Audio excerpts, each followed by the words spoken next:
And we seem to have been voting many times this year, and we looks like we have a few more elections to handle. What's happening here in Marin County with the voting process? Right. Well, actually, I've been counting the cycle as last November, then February for the local primary, then a presidential primary, then June for the state primary, and then the really big one in November. So that's 4. And I was startled to learn that actually there's going to be a small tax election in March and then a small tax election in April. We do a lot of elections in America. It shocks people.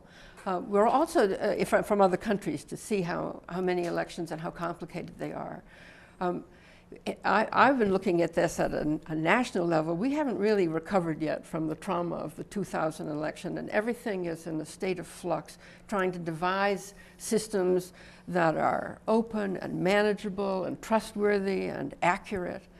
But it's not easy to do because our election system is chaotic. There's not really uniformity of standards from state to state, from county to county, on many aspects, say voter eligibility and voter registration, whether you need a photo ID to vote, what kind of voting machine are you going to use, how are poll workers selected and trained, what kind of pre-election information is provided to the voters.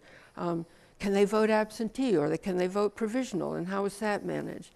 It's even down to details like how many booths are there in a polling place, how long a line is there, how long a wait is there to vote, or whether election officials can be partisan or they have to be nonpartisan.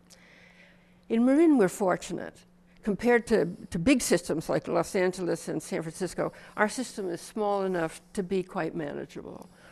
Our previous registrar, Michael Smith, dropped the old punch card system that caused all the problem in Florida. We dropped it in 1999, before the 2000 election. So we were safely home before this disaster happened. And he knew in advance that we needed to have paper ballots that you'd have on hand for the voters to review before they cast it, and available for recounts. We have an election staff in Marin which is highly experienced and professional and dedicated. Even critics of elections have high praise for our officials. We have a new registrar, Elaine Ginold, who came to us from Alameda County, where she had developed a very close relationship with basic researchers at UC Berkeley in areas like computer science and statistics. And they've been working closely together, and both sides have been benefiting from it. And she's been also served on appointed committees of the Secretary of State. So she's active in these issues at a high level. She's appointed an election advisory committee on which I serve that has been given extensive access behind the scenes of elections. The committee members have made many recommendations for changes and improvements that have been enthusiastically adopted. For one thing, the election department's website has been completely revised to make it user-friendly. Advisor committee members like me serve as official observers to the process behind the scenes, both before an election and afterwards. And I've been permitted to take my camera in behind the scenes to take photos, usually to accompany articles that we have in our newsletter. And the committee has even taken a field trip to the Central Postal Center in Petaluma to watch the highly mechanized mail sorting system to get an idea of how absentee ballots are processed.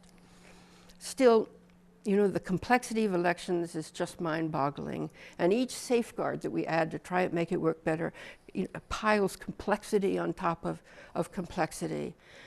So I have some examples of how big the system is. Well over half of the voters now vote by mail. This is in California, but particularly in Marin.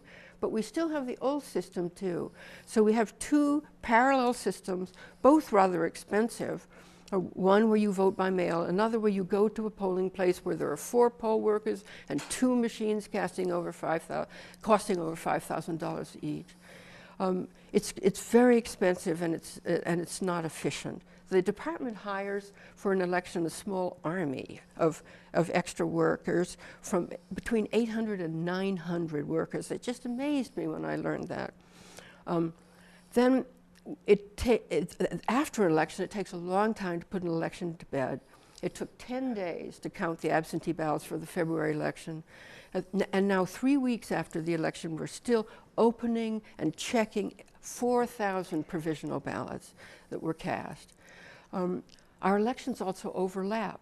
So while we're putting the February election to bed, filing is open to run in the June election. So they're counting the ballots from another one while the candidates come into the department to file. So they're never a quiet time in the registrar's office? There might it doesn't seem that way. Some years, even number years, there has more elections than odd number years. But then there are special elections that are called. So is there a way that we can make elections more manageable? Many registrars would like to have all mail-in elections. It would be much cheaper, much simpler. Jared Huffman, our assembly member, proposed Yes, that. he did. He had a bill that said that counties, if they wanted to go to all mail-in elections. But there are a lot of voters who don't want to vote by mail, even though most of them do, and the bill didn't go anywhere. Now, it did pass the Assembly, but in quite a different form, where we would have consolidation of the polling places into bigger central voting systems, and a very interesting idea that actually you could vote over a period of several days, instead of just having one election day. I heard there was an idea about a voting center that That's would right. be open. A voting center. It has So many advantages. It'd be easier to run.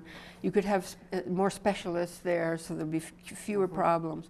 And that bill actually about the voting centers and has passed the Assembly and is in the Senate. Well, thank you, Ann. And you'll have to keep us updated on all these many elections and the processes that are changing. Right.